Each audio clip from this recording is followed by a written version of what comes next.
You are about to enter the Shockwave Skull Sessions podcast on ShockwaveSkullSessions.com. And now your host, Bob Nalbandian.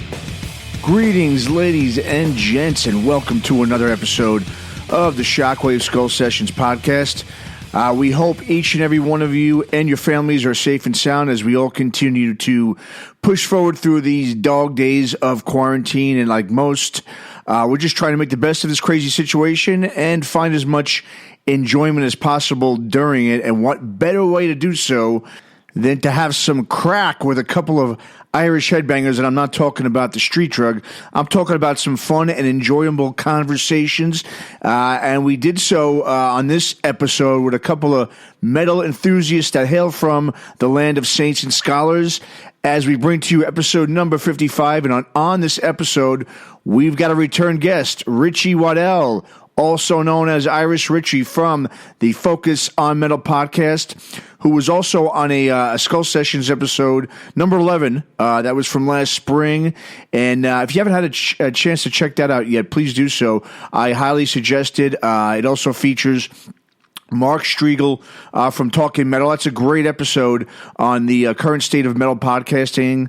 And you can go to our webpage, www.shockwaveskullsessions.com, to listen to episode 11 as well as all other episodes on the podcast. And alongside Richie this week, we've got another Irish native and metal junkie, Mr. Tom Brennan. And without realizing it, many of you may have actually seen, or now you could see in the future, Tom on TV, either on or before New Year's Eve every year, as he is the spokesperson and master artisan for Waterford Crystals. And you don't have to be Irish to know Waterford Crystals, as they are the manufacturers who make the actual crystals that you see on the infamous Times Square New Year's Eve crystal ball each and every year in New York City. And Tom is a major metalhead, and along with Richie, they both share with us their experiences about being, metal fanatics growing up in Ireland during the 80s, and, the lengths that these guys had to go to in order to buy music and see hard rock and metal shows during their youth is pretty impressive.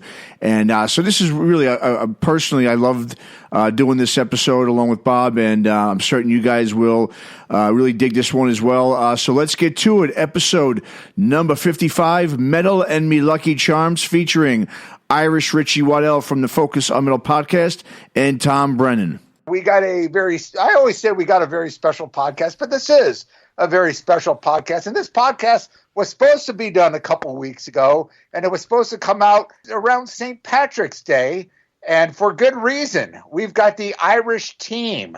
We got Irish Richie Waddell from Focus on Metal, one of my favorite podcasts, a great podcast. What's going on, Richie? Hey, Bob. How you doing? Good to have you back. I know we had you on a previous Shockwave Skull Sessions with, I believe, Mark Striegel, correct? Yeah, that was right. We talked about podcasting. It was very good. Enjoyed it. That's right. And our second Irish man, and I use that term loosely. Hey. My good buddy and whiskey drinking man, Tom Brennan. What's up, Tom? Hey, Bob. How Matt and Richie? How's everybody going tonight? Doing great. That is, of course, Matt Hartnett, the Shockwave Skull Sessions co-host on this episode. What's going on, Matt? What's going on, Bob? How you doing, man? Obviously, I'm very looking forward to this one, man. I know you kind of know Richie from the Focus on Metal. Sure. I know Tom is kind of new to you. I actually met Tom, a few weeks ago when you were in, just 2 weeks ago, Bob. San In San Jose. Francisco, yeah. Uh-huh. We had a nice whiskey drinking session. Yeah, you were drinking my whiskey, if I can remember. Is that correct? Is that the way it worked, I think? It was good whiskey, whatever it was. Redbreast Irish whiskey. Redbreast. Nice. It was weird. It was out of Bloomingdale's. They right. had a grand opening. Check that. Bloomingdale's, for those that don't know, it's kind of a high-end, kind of like a Nordstrom's, I guess, or maybe even more high-end. It's like a real trendy, snooty, kind of elitist kind of shopping place, and they have a Irish whiskey tasting. I was surprised more people didn't get out of control. I mean, usually you have an Irish whiskey tasting, people, there's going to be some chairs being thrown around and whatnot. No, we weren't at a Slayer gig. We were at a, we're at the home department. Yeah, but wasn't that Tom Araya that was pouring the whiskey there? Yeah, that's what I said to you. The ambassador for Redbreast, a guy called Dom, is the image of Tom Araya. And I said to you, do you think he looks like him? And he's a big rocker and metalhead too. So we had a good conversation later that night, if you can remember.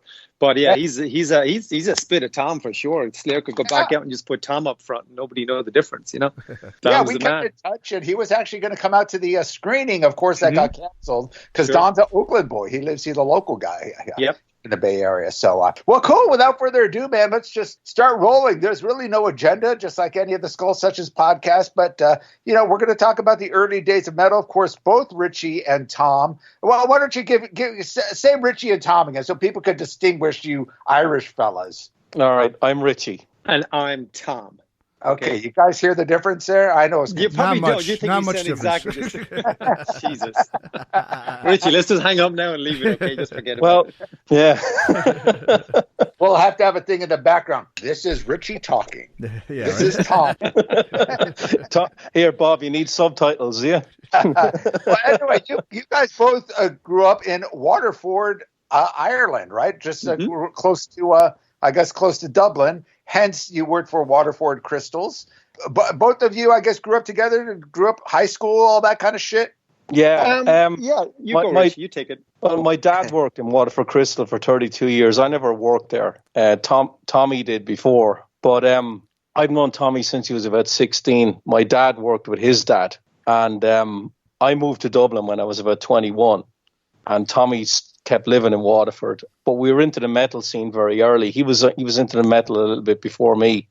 Tommy, what were your first albums? You bought albums like when you were 11 or 12, didn't you? I remember it distinctly. The first two tapes I bought. So this was 1981. I was 11, and I bought The Adventures of Thin Lizzy, which is effectively a best of, and Saxon Wheels of Steel. So I had these two tapes for months on end. That's all I had.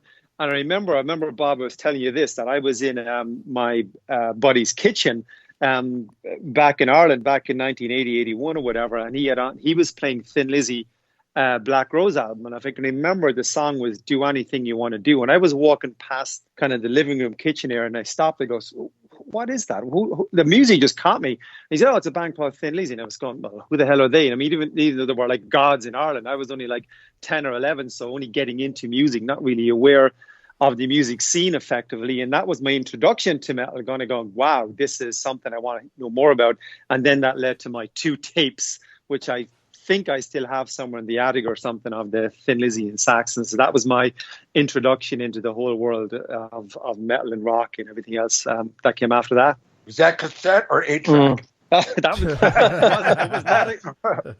was born in 1970, so it wasn't an 8-track. So you can take that back immediately. But it was an album. But Black Rose came out in '79, so probably just around when Chinatown had been released in 1980, maybe Renegade around that time I heard it, and then I bought the tapes then in '81, and then the rest is history, as they say.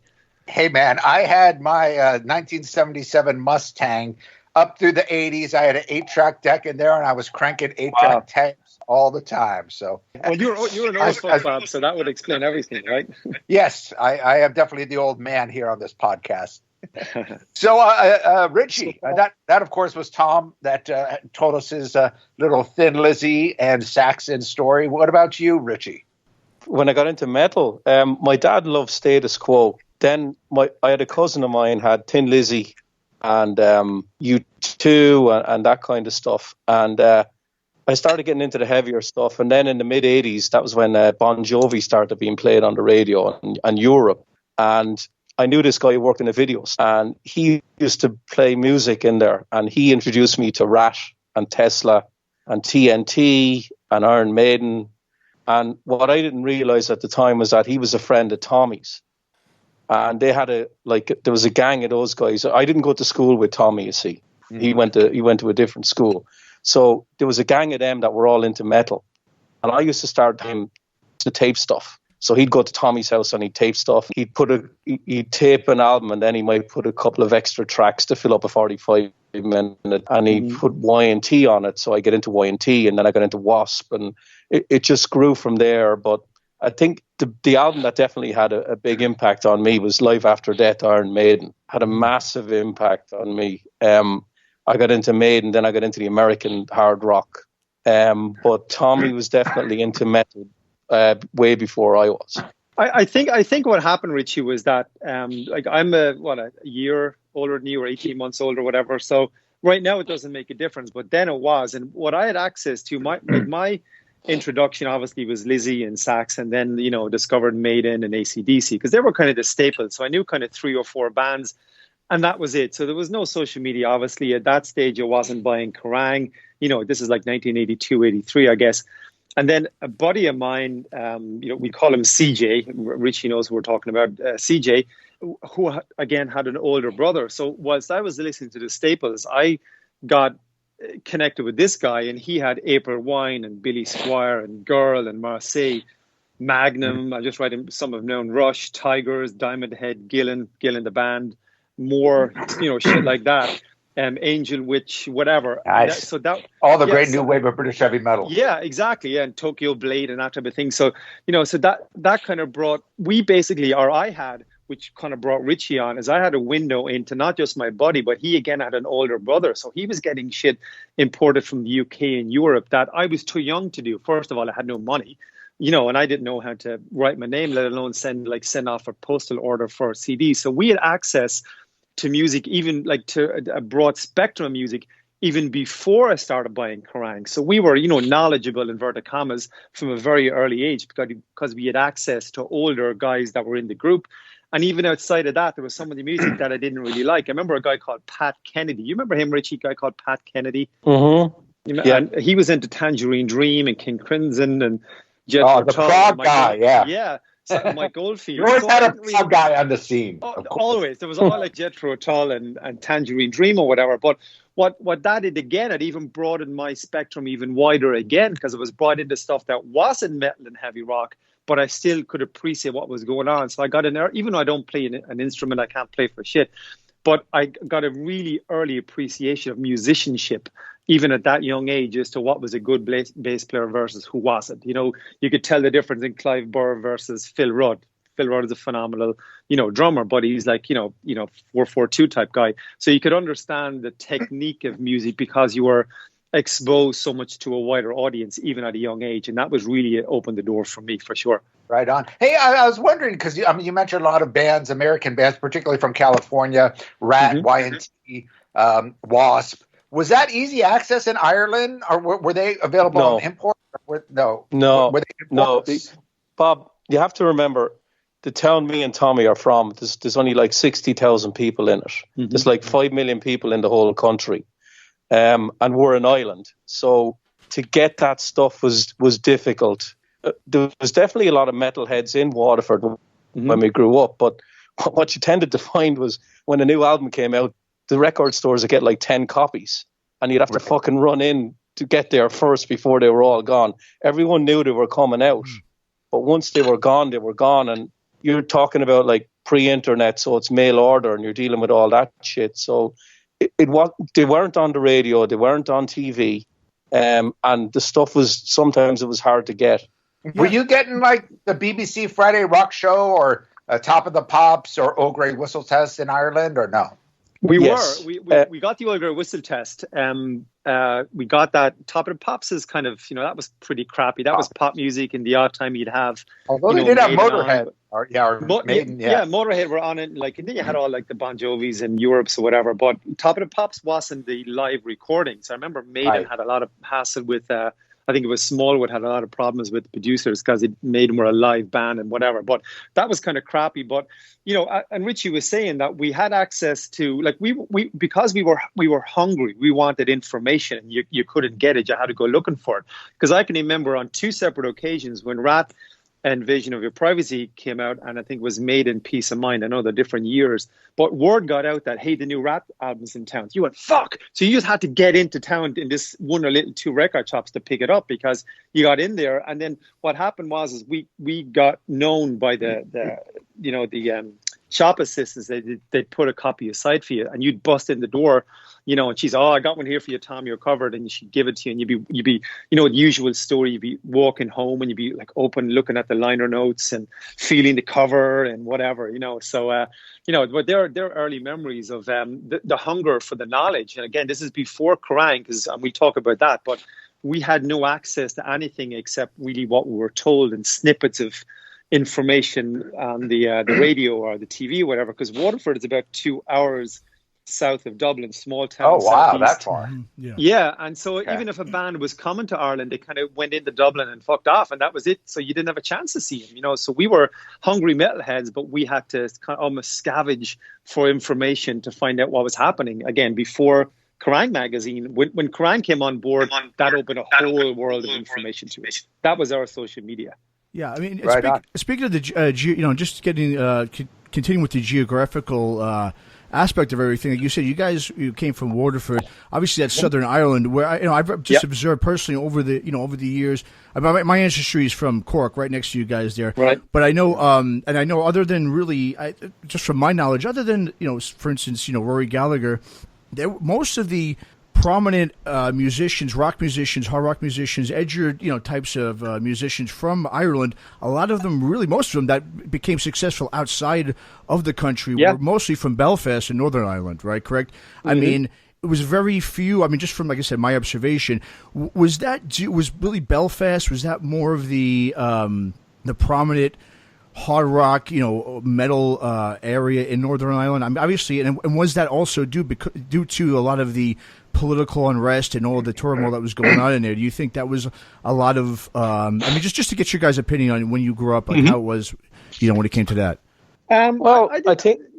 Go, Richie, take it. No, you take it, Tom. Go ahead. I think that obviously with like the Belfast link was obviously to Sweet Savage and obviously the Def Leppard connection down the line, of course, with Vivian Campbell. But like when Lizzie in the late 60s, early 70s, even before Whiskey in a Jar, which I think was 73, I think, like they had to go to England and Phil Lynott wrote songs about moved that. There, He moved there. He lived there because there was no scene. Gary Moore was from, born in the UK, but obviously he's identified with Irish, and he was more Northern Ireland.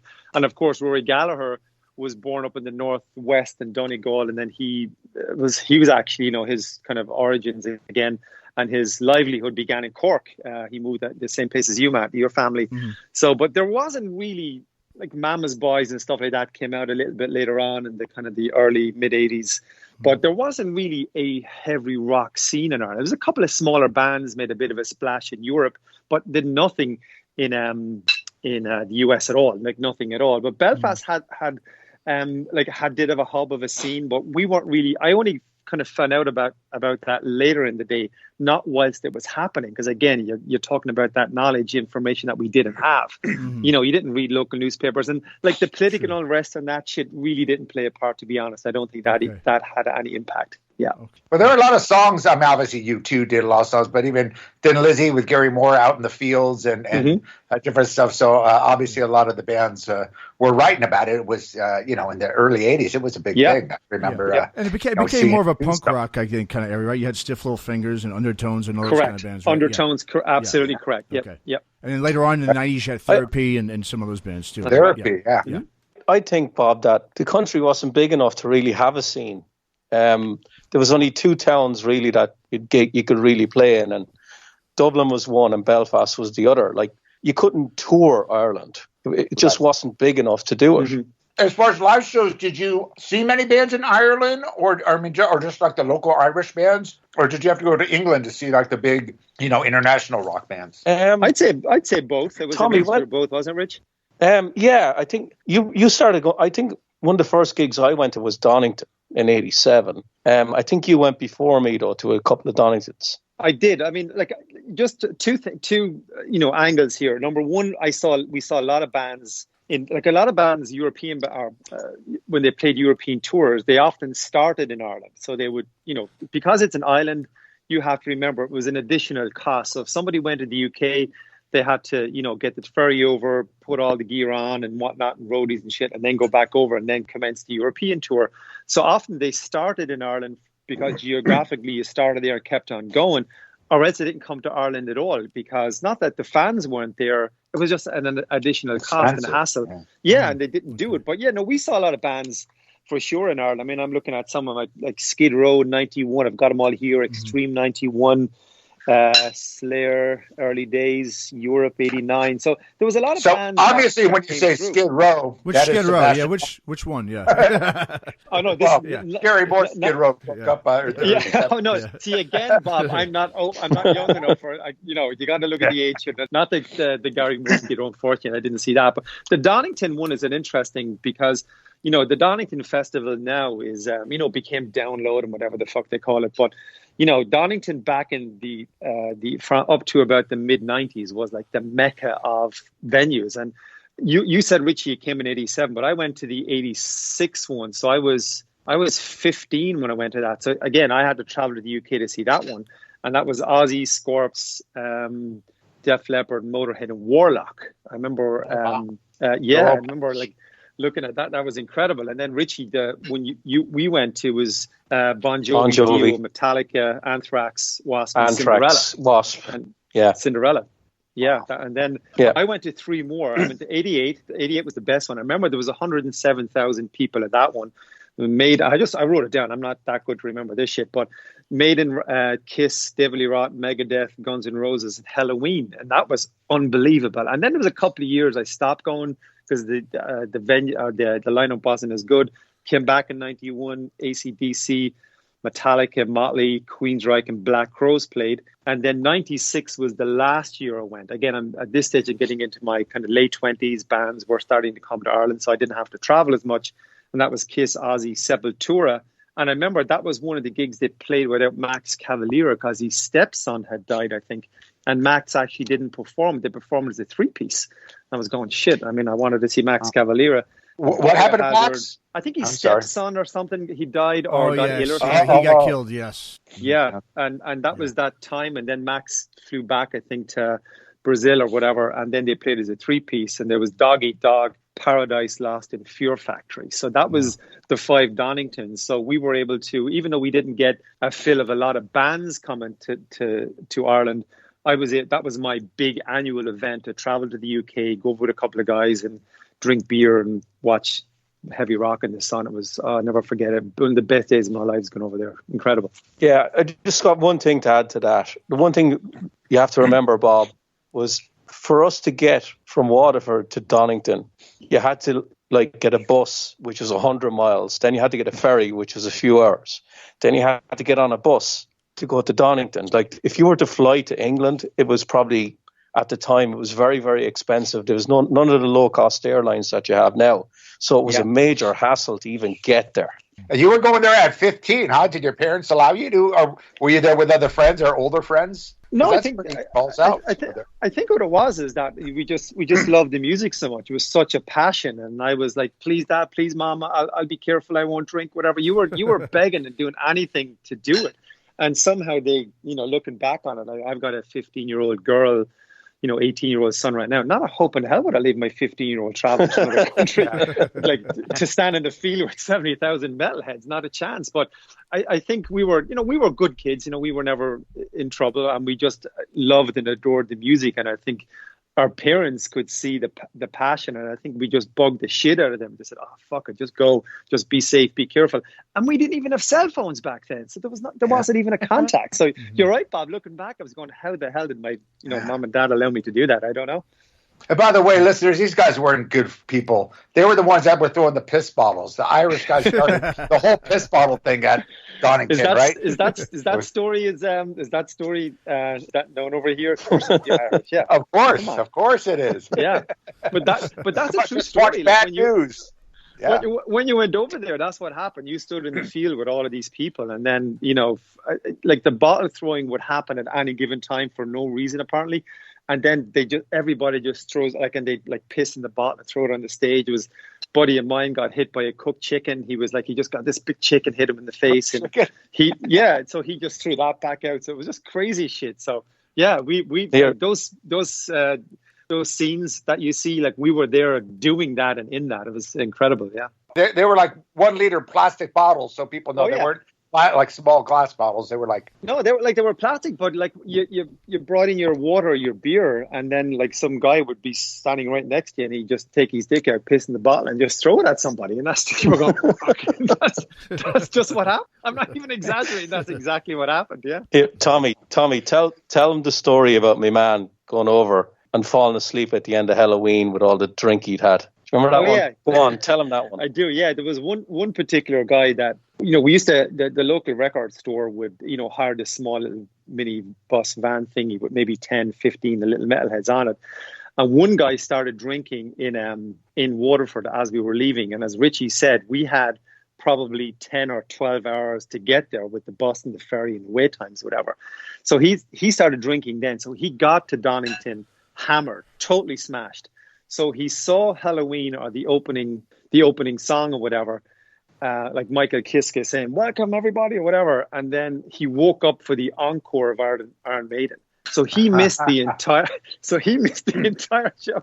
So like, I mean, think of it, he missed Kiss, David Lee Roth, Megadeth, Guns N' Roses, missed them all. This is before Guns N' Roses. They were just about breaking at that time, remember? And he woke up for the encore of Maiden, which I'm presuming was the song Iron Maiden. And unfortunately, that was the year the two kids were killed. If you remember that story, the two guys got squashed. They got died, unfortunately. Yeah. Wow. And Matt, I know Matt's the East Coast guy in New York. Richie and Tom, you guys moved to Boston around the same time, right? Pretty much, or who moved out? No, I moved here nearly 10 years ago. My wife is from here.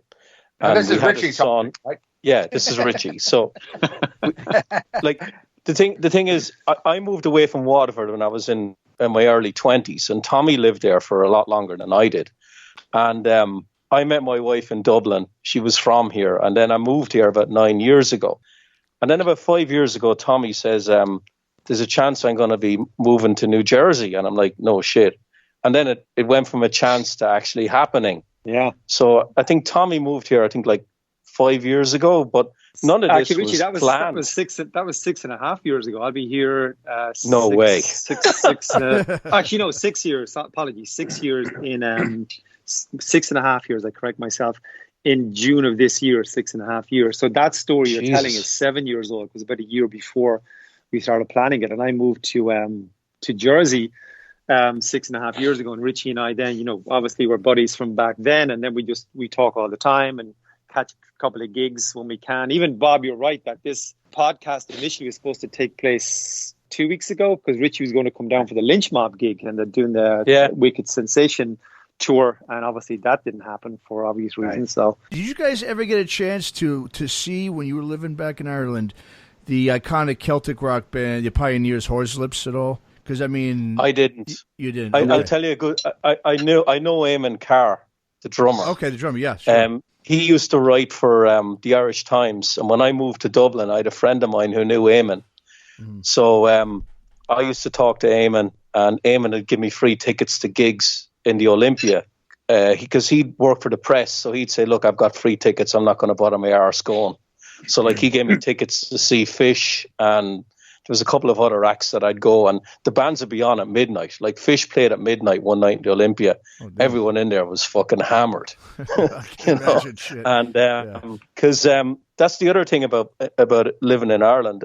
All the gigs are on a lot earlier than they are here. The gigs would finish at like 11 o'clock. Like when Guns N' Roses played, I think it was probably about 10 years ago, and it was actually, it made Blabbermouth and everything. Axl Rose decided, just before he got back with Slash, he came on a couple of hours late. And what you have to realise about Ireland is everybody they might have to travel a couple of hours to get there. They might have buses waiting for him to bring him back. Axl pulls the usual stunt. And a lot of people, he got booed. And he got really booed because the Irish won't put up with that shit. And he came on stage at like 11:30. But the gigs there normally start at the latest around 9 o'clock. Well, here they do too, I think, for the opening bands. Yeah. Well, I mean, and actually, he's, I remember, speaking of New Jersey back in the day, when they were on that tour with Metallica, he did the same exact thing. Came out about 11 o'clock. He came out. Metallica was finished at 9 o'clock. Everyone's waiting for 2 hours, and then he's all pissed off because nobody's feeling up for it. I mean, everyone's tired. They're ready to go home, And he's all mad at the crowd because no one's getting all pumped up for Guns N' Roses. So, yeah, I guess that's pretty. That's just a run-of-the-mill staple, I guess, kind of thing for good old Axl there. Did you move to New Jersey or to Boston, Richie? No, I moved to just north of Boston. Bob, I just want to bring it back there to something you mentioned earlier on about gigs in Ireland. One of the problems we had, and Tommy I'm sure Tommy will agree with me, Kerrang used to only cover the UK dates, and sometimes it was hard. It was hard to find out when bands were playing because they used to only play in Dublin, and if they posted Dublin with the gigs, we'd never see it. And we also got screwed a lot on opening acts. You turn up in the hope to see like a name band as an opener, and this local band had come on, and you get screwed over. Yeah. And one of the ones that stands out to me was Queensryche played the opening night of the Empire World Tour. It was in the SFX in Dublin in, I think it was 91. Yeah. And Lynch Mob, we're talking about Lynch Mob. So Lynch Mob we figured were opening because they were doing the UK dates, and they were on Wicked Sensation with Only Logan. Oh, yeah. And we arrived up to the venue, and this local band came on, and we were like, fuck. Like that happened so often, we got screwed because when you bought the tickets, most of the time it'd never say the opening act, it'd say plus support. So you're going up on a hope and a prayer that the band that are playing in the UK, who could be pretty decent and a big name, would be on the bill. And we got fucked over so many times because it was never them that turned up.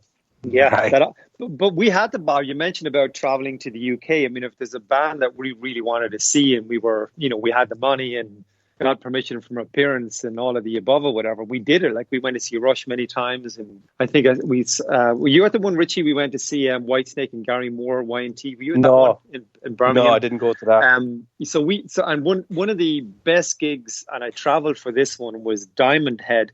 When Sean Harris came back in the band, because Diamond Head went away for a couple of years, you can remember, after Canterbury or whatever, and then they just disappeared.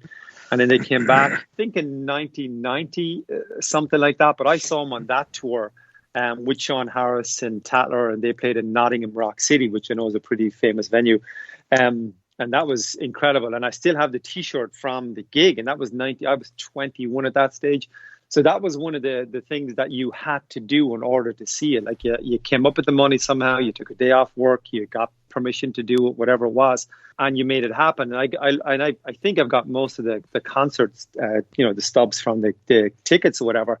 And looking back on it, I'm looking at the gigs that I went to, and then I'm trying to think, what gigs did I not go to? Because I can't remember those ones. Why the fuck didn't I go to half those bands that I should have went, because they're great memories and great opportunities to see it. And, Diamond Head with Sean Harris, I mean, who the hell can say that? Very few people to see that, where it's the first incarnation of the second. But, where we had the time, the wherewithal to do it, the distance didn't matter. We just did it, because it was all about the music, man. You just had to see it, and that was it, Since I moved over here, people would say, I'm not going to go, it's an hour away. Like we had no problem going up on a Tuesday night, spending 3 or 4 hours on a shitty bus, going 200 miles, like 100 miles up and 100 miles back, getting home at 2 a.m, 3 a.m.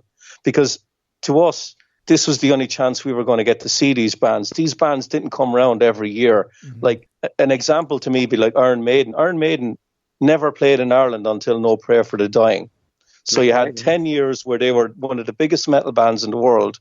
They do 25 dates in England. Bob, you probably had a chance to see him in Long Beach Arena and all these places. Many times. We never got a chance to see them until 1991. Wow. And now these bands are playing all over Ireland, right? I mean, they're playing everywhere. It's not like they're just playing Dublin. I mean, I see a lot of big bands doing like big tours of at least 4 to 5 cities in Ireland, per tour. Yeah, I think bands are seeing the fact that they can fill venues and they can make money, and like and it's we get that it's a business, we get that, we'd hear that all the time, but a lot of fans were just starving for good music and good tours and good support bands. So when they come, you'd often hear, when I was there, when I saw Mr. Big a couple of years back, and they were talking about, holy shit, I never realized that we had such a following. There was like 1,000 people there, and I don't think they knew that, that they could pull that kind of crowd there, because the audience is there. There's a lot of rockers, a lot of metalheads in Ireland. Like, we're a small country, it's only like 4.8 million or whatever, but then there's only, like what Richie said, there's only maybe 3 or 4 big cities that's worth going to. You're not going to play to some Hicksville town with 200 people. That's not going to be worth your money. It's not like you're on a traveling tour bus in the United States where you can state hop and pick up gigs along the way. You had to plan this very carefully and coordinated to make sure that you got the biggest bang for your buck if you're getting on an airplane or on a boat, because we're an island, and that always caused the problems. But the appetite is there.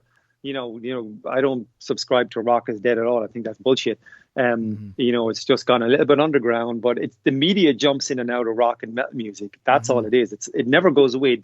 They jump in and out of it, and then the presumption is that it's not there, but it's always there. It's always been. And if you were a band growing up in Ireland, a rock or metal band, I mean, you had to have obviously relocated to London or somewhere, somewhere like that, right? In order to get discovered, there was no music business people, no A&R people, no anybody in the business coming over to Ireland looking for any talent. I mean, I'm just assuming that, correct?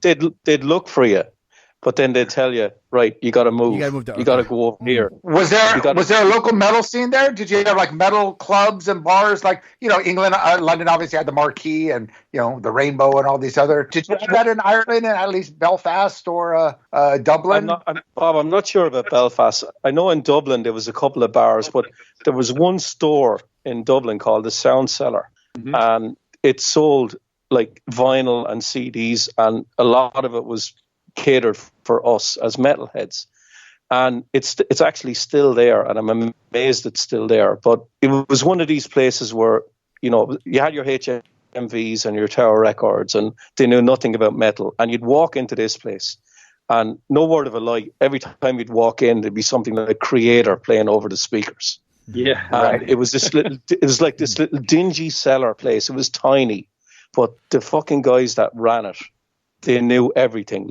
You'd walk in there and the guy would look at you and he'd know what you like and say, oh, you got this the last time, maybe you want to listen to this, and he'd put you on the right path and all that. And they were fucking great for doing that. But we used to travel up probably every Christmas or every second Christmas, and we'd go in there and we just buy buy a shit ton of stuff. Tommy, you went to Shades in London, didn't you? Yeah, I went to Shades in London. That was another one. Yeah, because I was on a school tour.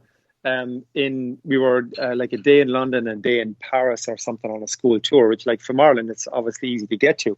And I remember being in Shades and in Virgin Megastore, and there was me and another guy, Anthony Brennan, another cousin of mine who was a big rocker and still is, and we're still friends.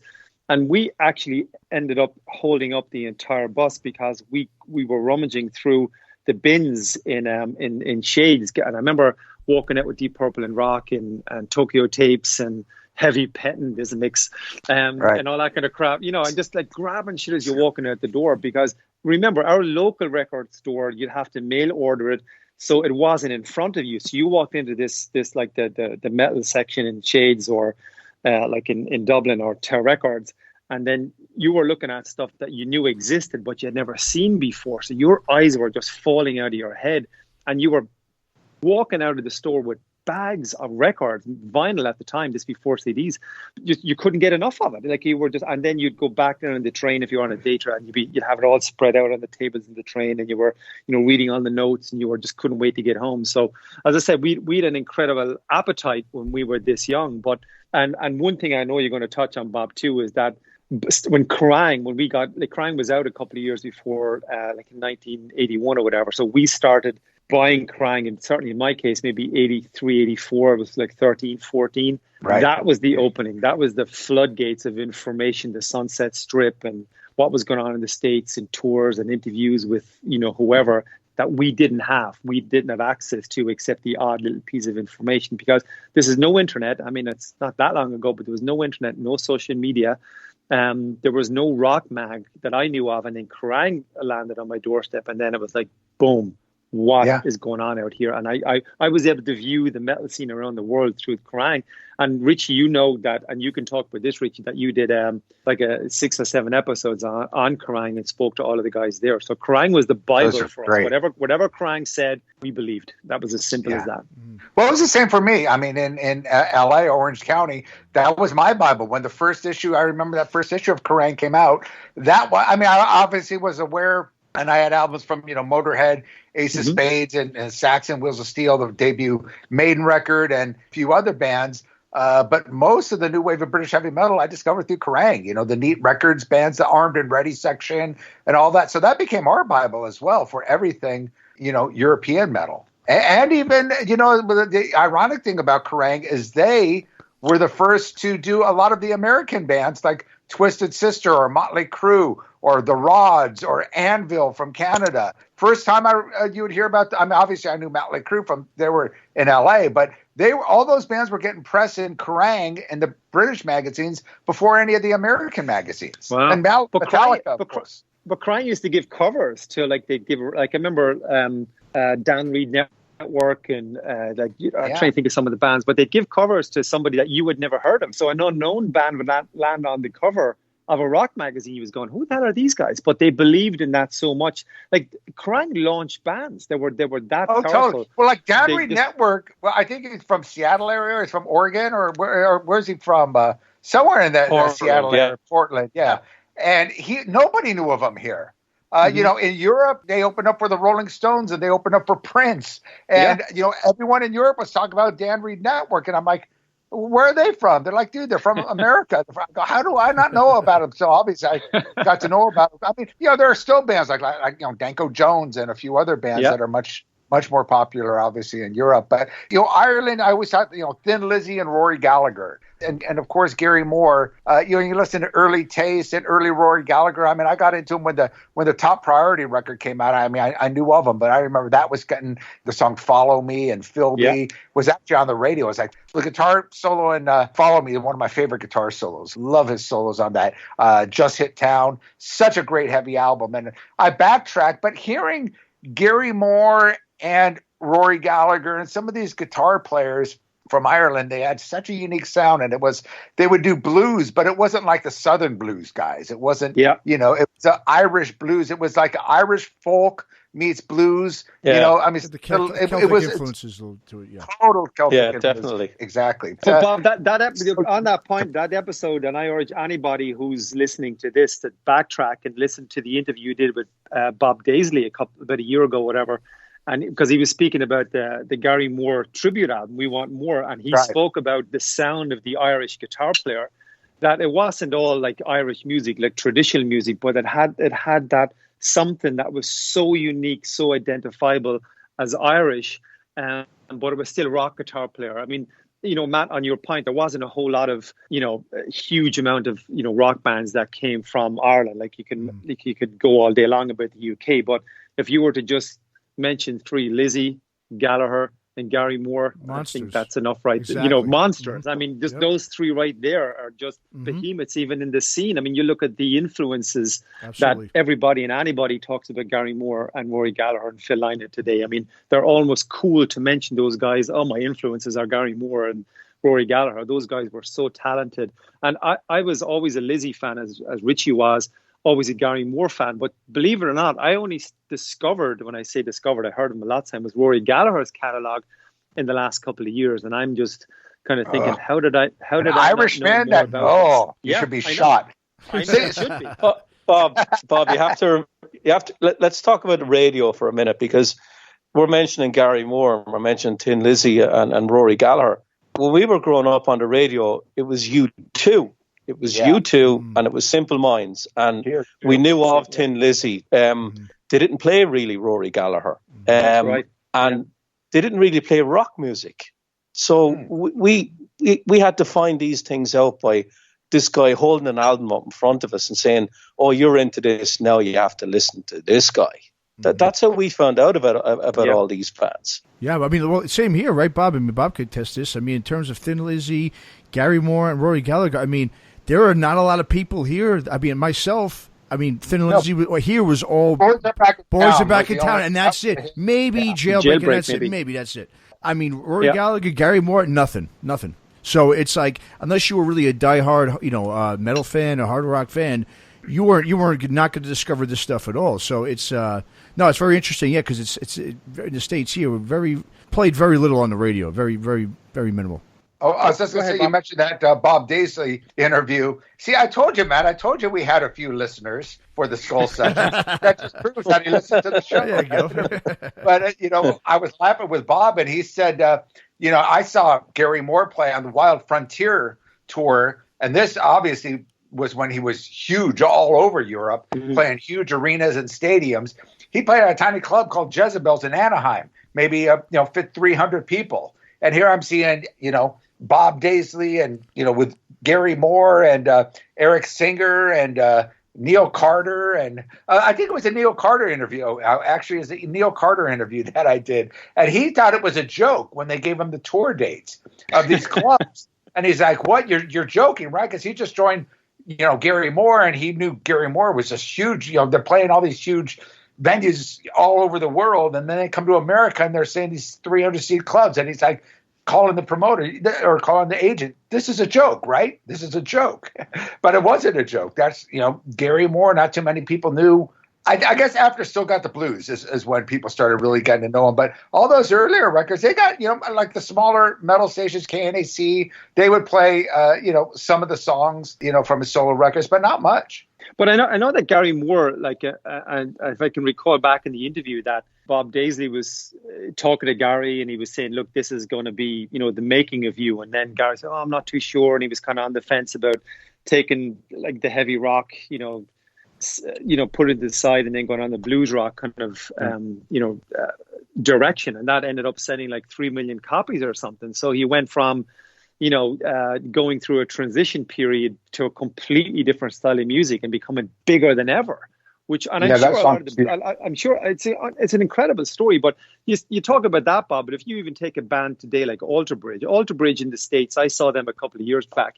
There's probably 1,500, 2,000 people in the club I was in. If I can remember, Black Country Communion, actually. No, not Black Country Communion. California Breed. Right. Yeah, with Andrew Watt, Hughes. Just produced the new Ozzy album. He was on guitar with them. I don't know who he was. And they play. They played, 1,500, 2,000 people ever. But they're an arena act in Europe. They'll sell out Wembley Arena and sell 20,000 tickets. I see them all over the British magazines, classic rock, all that. Yeah. These bands aren't even huge here. What's the other band? Rival Sons. They always rave about them. And they're just starting to get a role here in the States, but not nearly as big as they are all over Europe. Yeah, I'm not really a fan of them. I've heard them a few times. They're all right. I'm with you. Yeah, they're okay. I don't think they're nothing that's different or anything innovative. I agree. Yeah. I'm going to flip that, because in the late 80s, you had all these bands that they're like, I know they're termed hair metal bands, and I hate that term, but you know what I'm talking about, like the arena bands like Winger and Slaughter and like Skid Row, maybe, all these kind of bands. And they were playing like on the arena level over here. And they wouldn't play over here in the US. In Europe. Yeah, in the US. So they wouldn't really play in Europe. And we got starved of, like, we want them to come over. I've interviewed a few of the guys, and they'd be like, I never knew we had the following. And I'm like, well, you put all your eggs in one basket, which was the US. And then when grunge hit, you had nowhere to go. And your career went down the shitter. And when you look at the likes of Bon Jovi and all, and some of these bands like that, Bon Jovi, every album always toured Europe, every single record. And then in the 90s, they were big enough. but they still kept coming over. They could have just kept touring the States, and they kept touring Europe. And then when it went down in the US, they were able to go to Europe. But that's why, Richie, that like back then, even up to a couple of years ago, you earned your fans and your reputation through touring. That's how you did it. And you just take a band like Slaughter or Firehouse or bands like that. Great bands. I love them both, but they toured the US because, that's where the money was. That's where the audience was. You had a very short-sighted promoter or tour managers. You don't need Europe. You're doing fine here. You're making some money over here. But you're right then, Richie, that when Bon Jovi, when the shit hit the fan in the early 90s, like with Soundgarden and Pearl Jam, whatever, and I'm a big fan of those bands, Bon Jovi had already built up that fan base just from touring. So when when the US market went soft, hey, Bon Jovi just played in Australia to 80,000 people. They didn't give a shit, Yeah. One thing you have to understand about a European audience, and this applies to the Irish audience too, is because we're starved of it, if you're a band and you actually make the effort to come over and put on a show, we'll remember you. Mm-hmm. If you don't bother your arse coming over at all, we don't really give a shit about you. So if you keep coming over and putting on any sort of a decent show at all, we're very loyal. And when something happens to your own market in the US, we'll always remember you. You can always keep coming back here. It's like the Japanese market. Like a lot of these 80s bands ended up playing in Japan. But the problem with Japan is you can't make a year's income touring in Japan. But they still love you there. Mm-hmm. Yeah.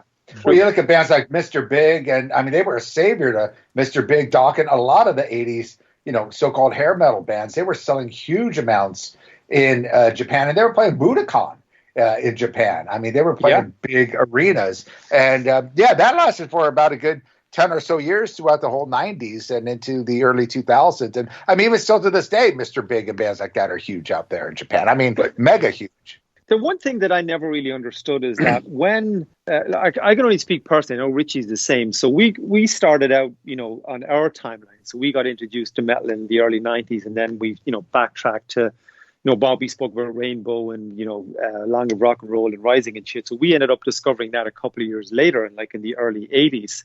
But as the music changed, so NWOBHM came out, then the hair metal scene kicked in. And that, lasted until 89, 90. And then, everything started changing again. And grunge came in, and then new metal came in, which the 90s was just a shit show of a lot of rock bands. It really was. I mean, I know rock and metal was in the doldrums, but a lot of the music, the pure substance wasn't there. There's just a lot of shit bands that came out in the 90s. They really did. Hootie and the Blowfish and all that kind of crap. But I think what happened is that I never understood why you had to stop listening to Warrant and start listening to Pearl Jam.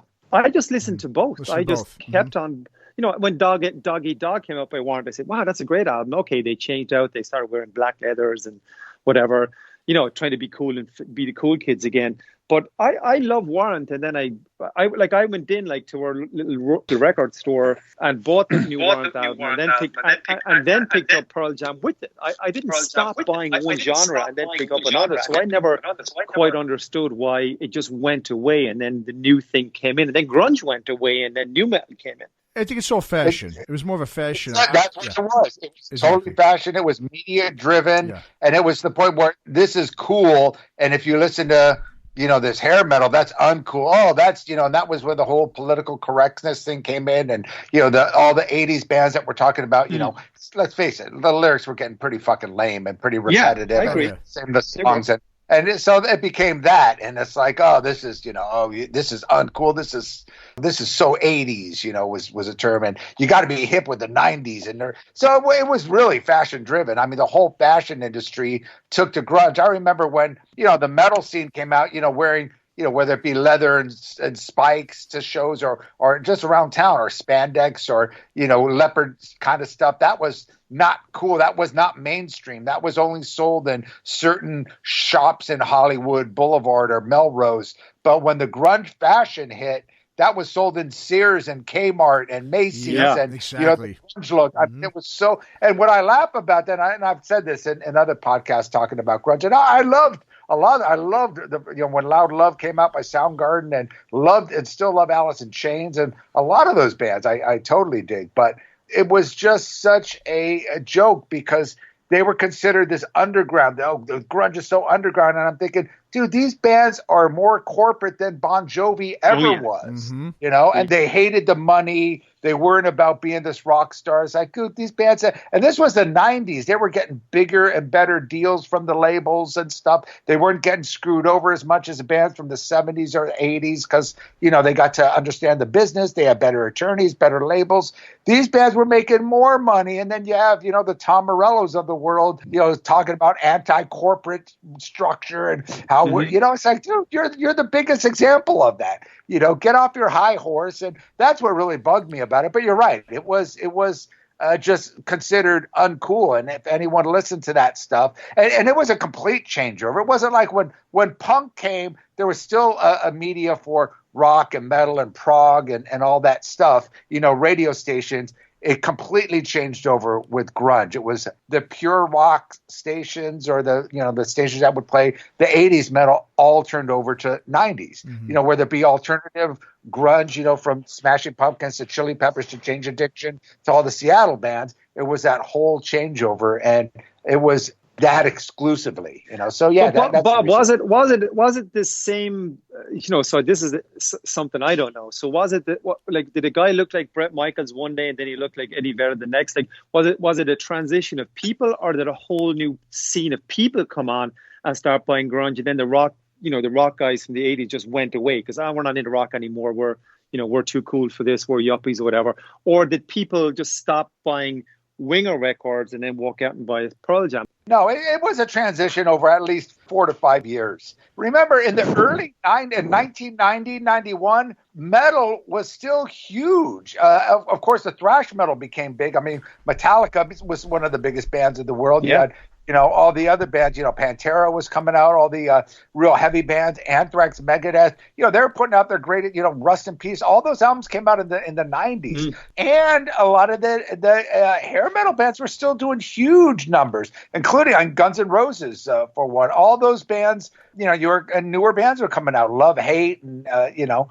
Jackal and whatever, and they were selling millions of records despite that. So it took a little while, and then slowly it just became more and more all about the grunge of the labels. It was basically the labels, and I was surprised, and I give John Kalogner credit for signing Jackal to Geffen, because that had to be around 93. That was like one of the latter bands. And they weren't your typical hair metal band. They were more of a southern rock, like Black Oak, Arkansas meets AC/DC meets, some LA band or something. But they definitely had. No, they weren't like a new, like you said, they weren't a new type of sound. I think what it probably, just in my opinion, I think a lot of it, obviously the change, a lot of it was just a saturation here in the United States with the glam rock thing. I mean, it was everywhere you turned in the 80s up until about 89, 90, that's all you saw and heard.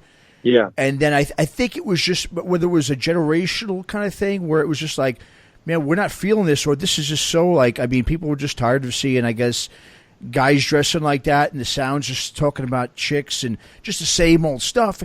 And here came this complete opposite type of thing where it was more of a self-loathing sort of, whatever, it just was a very, Bob, you said it was like a gradual thing, and it did slowly happen within like a 5-year period, but in terms of MTV and popularity, it was like an overnight like switch. Yeah. And these bands literally, like, and they always talk about a lot of those hair metal bands, that like I said, I don't like to say necessarily hair metal myself. I loved a lot of those bands, but they even tell you like, all of a sudden it was just like boom, overnight. People stopped going to shows. They stopped buying the records. Yeah. And MTV slowly just started. And obviously, once Nirvana hit, that was the major thing. And then it was just... That was it, yeah. That's it. It was just snowball from there. Yeah. And because I remember looking at reading an interview with Janie Lane, and he said, Warrant obviously, and they were like late 80s, so they weren't the rap crew time. They were, late 80s to early 90s.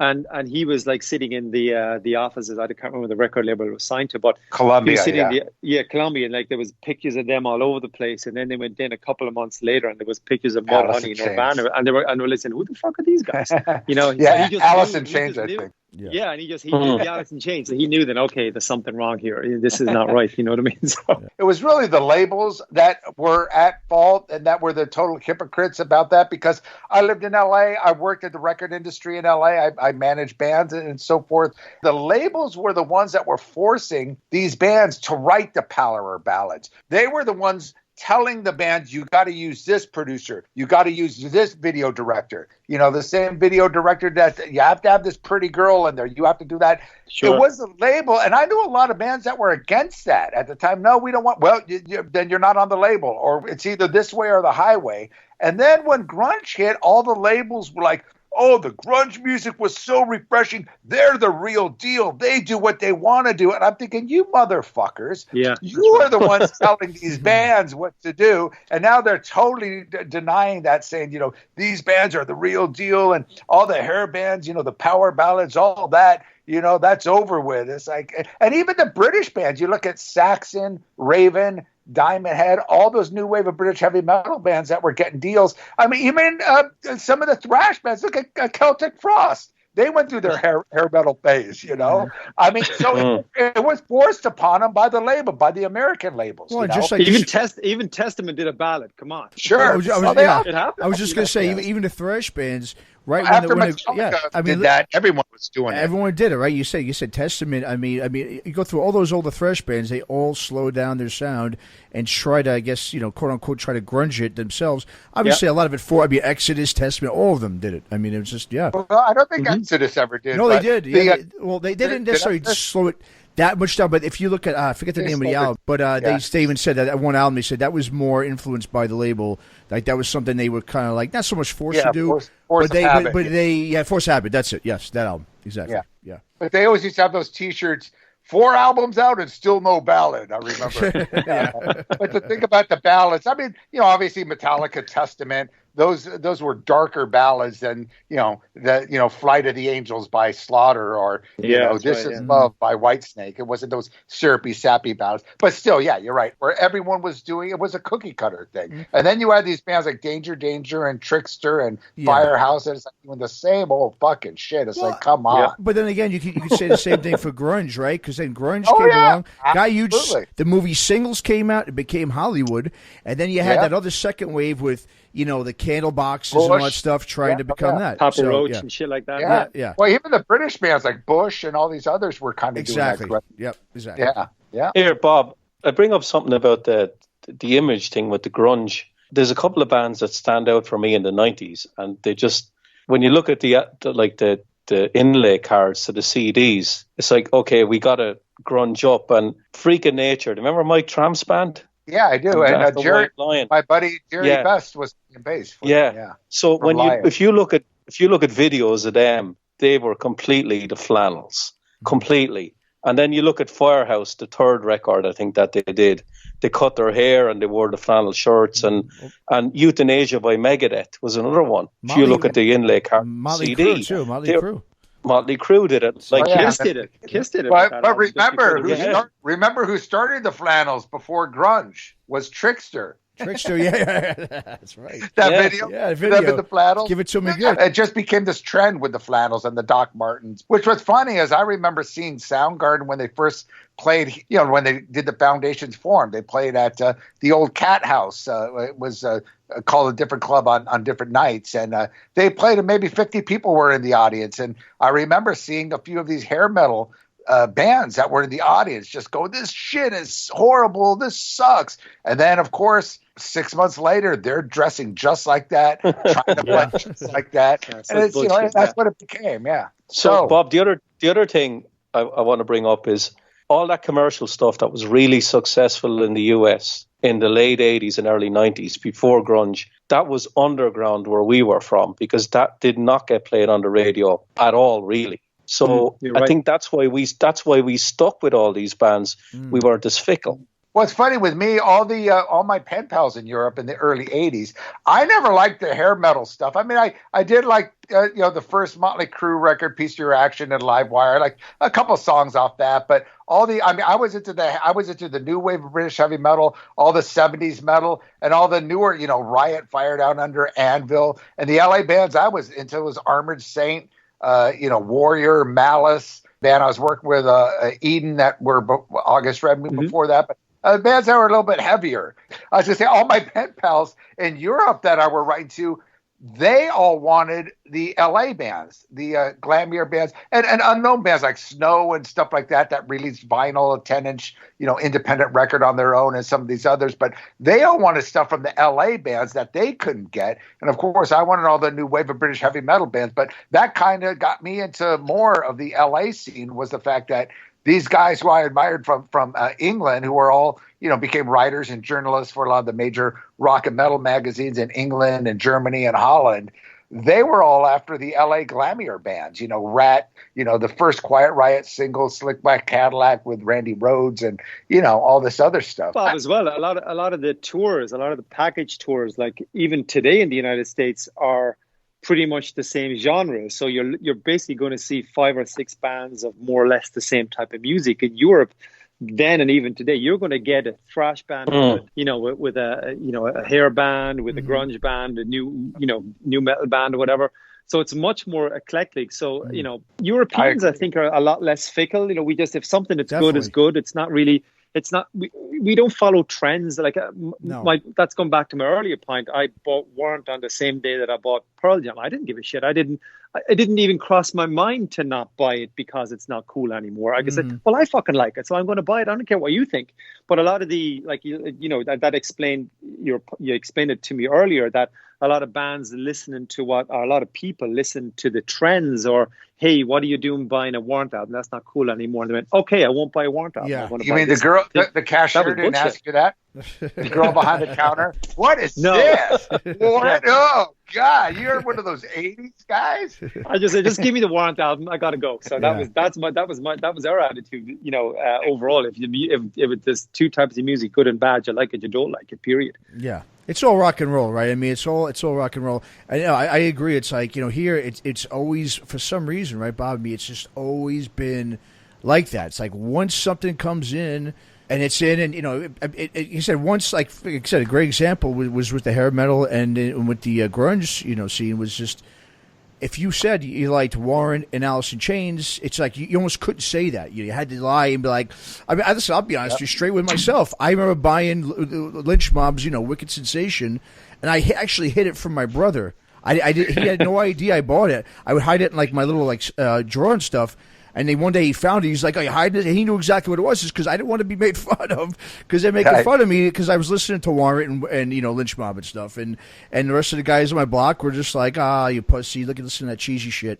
It's just like they were probably listening to Cro-Mags or Typo or something like that. So they were like the hardcore. Yeah, and what's funny, and these days they're listening to like the cheesiest shit in the world. So that's just kind of funny. It's like it all catches up later on, Exactly. Yeah.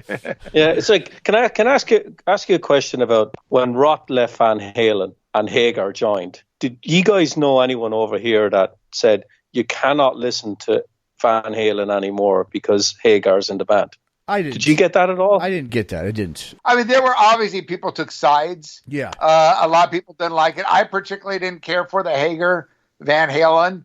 I didn't mind it, but I didn't like it near as much as. And I liked Hagar before. I loved him with Montrose, and I liked some of solo stuff. Some was kind of cheesy. 1, 2, 3 lockbox. Yeah. But I just didn't think he worked with Van Halen. But it obviously sold here in America, so But you're going to get the diehards are always going to say that, and it's like the Ozzy Dio thing with Sabbath, or a lot of bands, or John Bush or Joey Belladonna with Anthrax. Yeah, I think Hagar he had enough credibility to be able to slide by that. Where obviously a lot different when Gary Cherone was the singer. Yeah, nobody can admit that they liked that, and nobody really does like it anyway. But but I think with Hagar, it was most obviously original Van Halen fans loved David Lee Roth, and I mean just from my me growing up and my friends who liked Van Halen, most people did not like the Hagar stuff, but he had enough credibility being with Montrose and having a decent solo career himself that I think it wasn't looked upon like it would be if you liked a band like Winger or Warrant, for sure.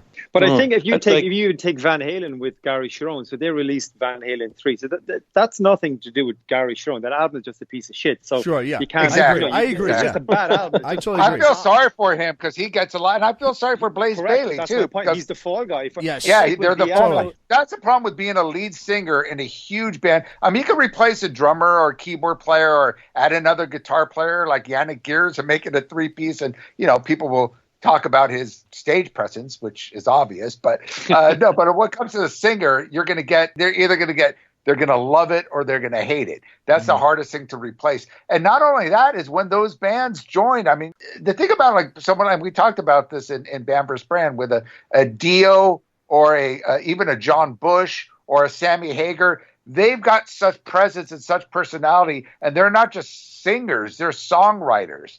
They're producers on their own. They're control freaks in a way, So when Dio joined Sabbath, the sound changed drastically. When Bush joined Anthrax, it changed drastically. And I think they were looking for that change. When John Corabi joined Motley Crue, the song changed drastically. Bob, all I got to do is bring up on Focus on Metal, even on the Facebook page, my favorite Motley Crue album is the Corabi album. And my God, people will go after me.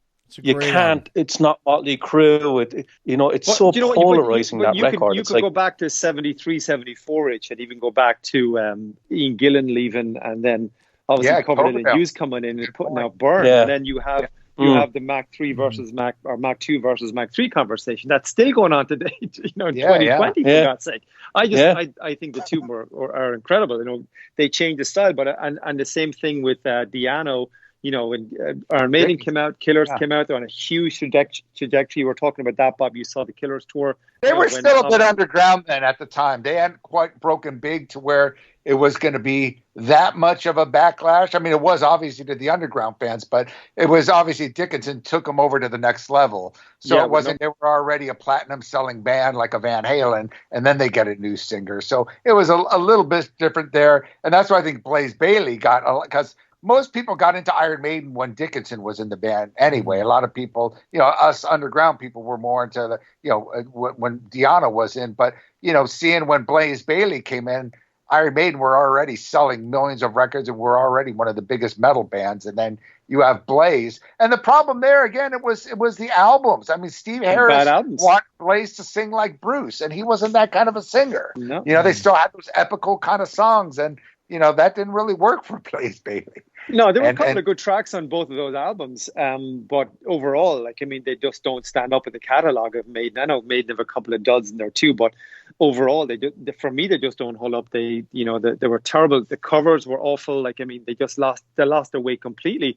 And I think I heard you talking about that, Bob, on a recent podcast where they were playing in clubs in the United States around that time, that people were just done with Maiden. But I think it goes down to the fact it wasn't necessarily the change. They just released bad albums, and that was that's the main reason for me. And everything just kind of fell away because of that, because the music wasn't solid. When people talk about Steve Harris, right? The great thing about Steve Harris is he's very stubborn. He always says he hates punk. He wasn't influenced by punk, but come on, you can hear punk all over those early Maiden albums. I never buy that. Totally. Well, he's a big prog fan. He grew up on all the prog bands, so he was obviously hated punk back in the day. But I think it's more of a hatred toward Paul Diano. He just doesn't like Paul, so he won't give Paul any credit. So when that's right, they say that they're a punk. And you got punk influences? Nope. That in the interview with Sam Dunn. Nope. But he must have been like you with the Wicked Sensation album, listening to the punk stuff in the background. Hey, just denying it, but exactly. Deep inside, he really loves it. Just can't admit it. Exactly. Yeah. So you were bringing up earlier on, Bob, about gigs that we went to since we moved here. I know for a fact I went to 17 concerts the first year I moved here. And I'm not ashamed to admit that a lot of them were late 80s hair metal bands that never bothered playing in Ireland. And I ticked them all off when I came here. And some of them I went to twice in the same weekend. There was Cinderella, there was Winger. There was I can't remember some of the other ones. But it was literally a wish list I'd never seen, that never bothered coming. And I just went, right, tick that off, tick that off, tick that off, tick that off. And I know Tommy's the same way. I did the same. I mean, I was, Matt, you get, some of the New York venues like, or New Jersey, like the Wellmont and the Starland and the Gramercy and all of the New York. So I always, I was looking at these tour dates from Kerrang and later on online, and then you'd see where bands are playing. And all of a sudden I'm within an hour of these venues, and I was going, fuck this. Hail, rain or snow, I didn't care what day of the week it was on. I didn't care what time the concert started. These were bands, and Richie's exactly the same. That, again, a lot of them were 80s hair metal bands that never ever came to Europe or came over for a quick tour of Germany or the UK and went back again.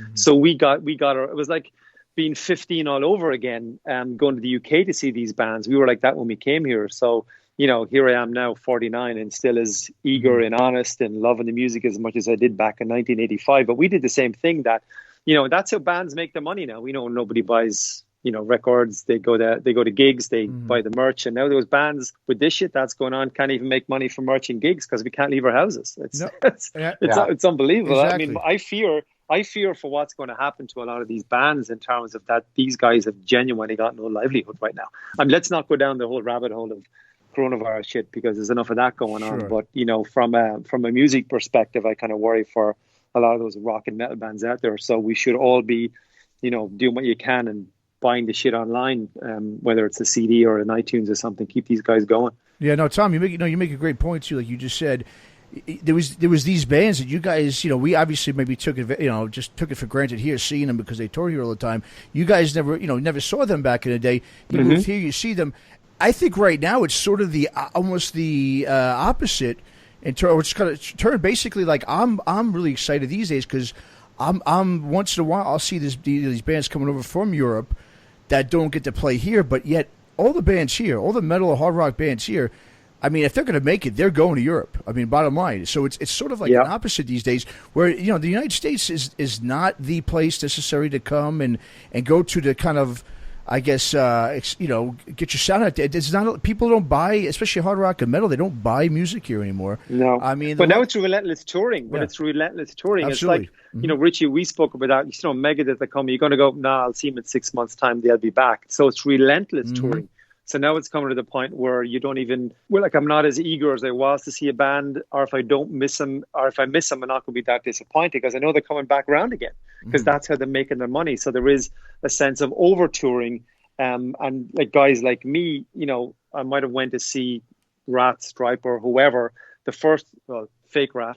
The first year I was here, I'm not really going again because I saw him twice already. I don't need to see him again. Doesn't mean I don't like the bands any less. I'm just not prepared to spend another $50 on a Wednesday night. I'm just because I saw him 6 months ago, and that's a big danger. Like they need the money, but now they're caught in this kind of rock and a hard place where they're over touring, and their attendances are probably going to start falling because we've seen them. Mm-hmm. I want to bring up a point there about some of the traditional metal bands.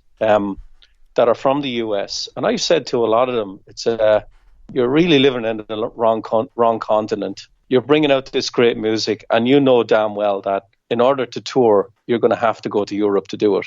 And they've all basically agreed with me. And like another band, it'd be like that aren't like traditional metal. It'd be like Black Star Riders, or the Daisies. Like they've got a much bigger following in Europe, and they all live in the US. And God knows what's going to happen to them now. Things are going to change for sure, but the whole landscape is going to change in the music business, in the entertainment business in general, in any business really in general. This year, I think 2020 has been so far, I'm only a couple of months in, just for new releases. And I was just looking at my iPod today, seeing what have I bought or picked up, and I'm looking at like Testament, their new album is just holy shit balls. It's off the chart. It's just, oh my God. It's just phenomenal. Pearl Jam just came out, Silverthorn, the new Biff Byford album. I know, Rob, you said you're not a huge fan because it's too Saxonish, but I gotta say I like it. Black Swan. Black Swan's good. Irishman. Very good. Everyone's talking about Black Swan. That's excellent, man. Great. The new Annihilator album is just unbelievable. Jeff Waters is on fire. Yep. Black Swan is, who's in that band? Red Beach. Jeff Pilson. Yeah, Jeff Pilson. Yeah. And then Annihilator, and then Dirty Shirley, which is the 15,000 Lynch project. But his this week, with but this, I think that's an awesome album. The singer from Animal Drive, the Croatian band, I can't remember his name, but that's unbelievable. And Sons of Apollo. I mean, the list is endless. I mean, I think the music. So we're only 3 months in, and obviously coming into April, the music releases this year has been absolutely phenomenal. I agree. Stellar year for new music. Absolutely. Ross the Boss, that's another great new release. Yeah, I heard a few tracks. That's really good. That's really good. Awesome. Yeah, that surprised me. Yeah, I just did an interview with him. Yeah, great album. Yeah, that surprised me. Yeah. Here, Bob, can I just ask you a question off the record? Are you getting more interviews now in the last couple of weeks, offers, because they're around to do more interviews? Because I did 1 on Tuesday and 3 on Wednesday. But, with me, I'm, as you probably know, getting more and more away from doing the interviews. We'll do it just for the Hard Radio podcast. We just put that new one up with, Ross the Boss and what's his name from Badlands? Greg. Chason. Greg Chason. That's a good album, too. That's a really good album. Yeah, it's a good album, yeah. But Bob, you got to take credit for a lot of these guys that, you're called the Podfather for a reason. I'm not blowing smoke up your ass, but there's a lot of the guys listening to it. I mean, Richie and I used to listen to you back in Ireland. Did you know you had a little fan club over there? So nice. You gotta tip the old hat to Bob here that a lot of these guys are even doing it because you did it many, many years ago, and your content today is still phenomenal. And even like tonight, obviously, is going to be your best podcast ever. Of course. But Bob, as much as I love the documentaries you do, it fucking pissed me off that you did those and you didn't do the podcast for years. I was like, fucking hell, Bob, come on. Well, that's why Matt got me back at it. I mean, you got to give credit to my partner here, Matt, because if it wasn't for him, a little bit. It really was. It was Matt that said, "Hey, man, I mean, I always thought about it, but it's like, I don't want to be posting it. I don't want to, do the production and do all that stuff." And Matt came in and offered to do it. And he was around since the old podcast days, since the old Skullsessions. Bob, you can't say no to an East Coast guy. Like, it's just relentless. Eventually, right. Okay, done. We're done. Okay. Especially with some Irish ancestry, you have there you to, go. You know it doesn't make sense. Yeah, but no, you're right. I mean, Bob, obviously that's why. I mean, I love the podcast. It all started with Skullsessions. That's how I met Bob. Obviously, was through the podcast back when he started it up, and but we started talking. I'm like, dude, you gotta do, because it's just like a void that was missing. I'm like, dude, I just love listening to like a lot of the A&R guys, a lot of authors, and just a lot of different people, and just these roundtable discussions were just phenomenal. And Bob definitely started this whole roundtable thing with the podcast, which was a little different than some of the other ones. And he's definitely the podfather. I agree. No doubt. That's it. And even the throwback ones, Bob, like I was listening to the Maiden one, that's like 2010, you posted last week or whatever. And I recall hearing that in 2010. But again, some of the content I'd forgotten about. So that's a good, interesting. You had Malcolm Dome and whoever else was on it. I can't remember. Ryan Slago, Yeah, that's it. So the throwback ones are phenomenal, because that, like the Rainbow one you had. Bob, the one I always wanted to see Richie Blackmore, and I went to see Blackmore's night about a year ago, and I stayed for 5 songs, and they played Soldier of Fortune, which was fine. So at least I saw one Deep Purple song by Richie Blackmore, and I just had to get out of there because it was just so shit that you were looking at him dancing around with this stupid hat. He had these turned up clogs, and the bass player had this kind of square bass made out of wood, and he was jumping around with these kind of lederhosen type things on. I said, "Oh, fuck this, I can't take it." But I got to see Richie Blackmore play Soldier of Fortune, so I'll die happy. I'm good with that. So, Is that what Candace singing? Or who sang? Yeah. I bet you Jim Bartek had a hard on during that whole time. Knows Nostradamus. If you don't know who he is, look him up.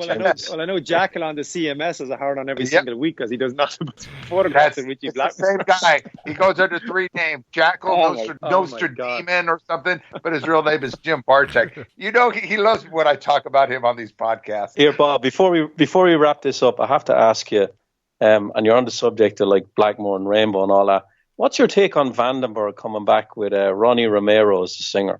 I didn't even know that. Wow. Is he already out of Rainbow, or is the Rainbow stint over with? Well, I don't think Blackmore is doing any more dates in the near future. Vandenberg has him in the band, and they've got a new record coming out in May, and they've re-released. Not good, Richie. I heard a couple of tracks. They re-recorded "Burning Heart." And they released another song the other day. I did hear that. I thought the original was much better. I love that original singer of what was the name? Bart, the original singer of Vandenberg. That first album was a great album. But the CMS did a great piece on that. They had a great segment. They played the original. I heard that. I heard and there's no comparison. The original, even though I don't know the exact year, like 83 or something, I don't know. Even with the production being as bad as it was back then, it's still better than the new version of Vandenberg. Way better. Is that Romero singing on that song? He doesn't suit the music. No, he's not a good singer. He doesn't suit the music.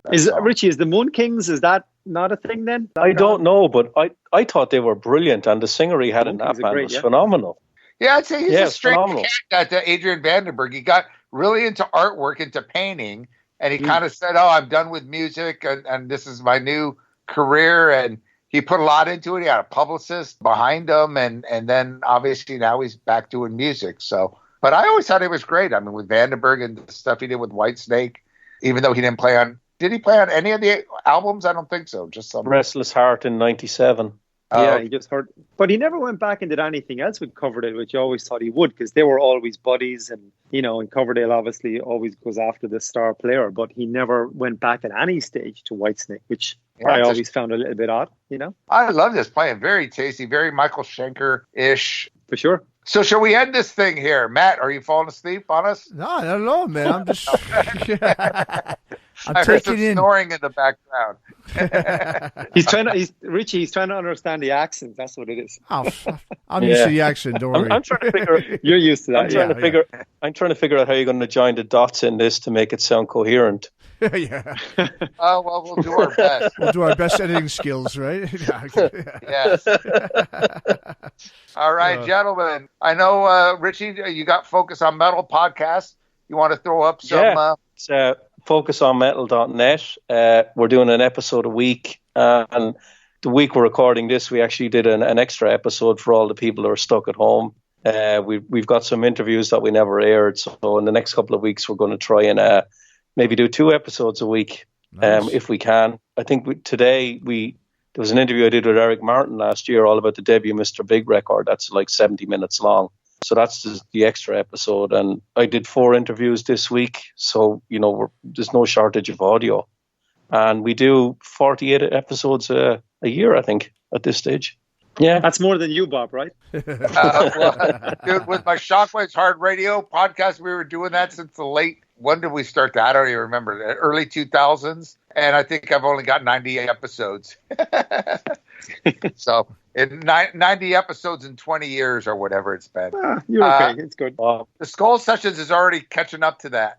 Tom, what about you, man? I mean, a lot of people don't know who the hell you are. Why did I get this whiskey-swilling Irishman on this podcast? Yeah, let me give you the backstory on that one. So obviously, Bob and I have been speaking a bit, about music and whatever. And then I'll give you a brief background. I'm the spokesperson for Waterford Crystal here in North America. So I do all the PR stuff and like the Times Square Ball is Waterford. I do all of the media for that, whatever.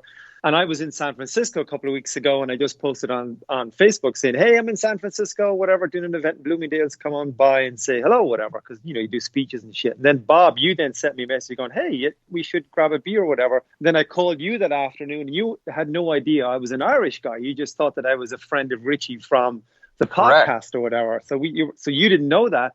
Then Bob came down for the free booze. Then when we had the event in Bloomingdale's that night, free booze on there. Smart man, Bob. And let me tell you, it was like $100 bottle whiskey. It was not cheap. It was. Some of them was $300 bottle whiskey. Bob, I don't do cheap shit. Come on. I like that. Yes. So you had to find water for. Come on, it's at Bloomingdale's, not at Kmart. And Bloomingdale's, and we had the whiskey, and then we met Dom, who's the ambassador for Redbreast.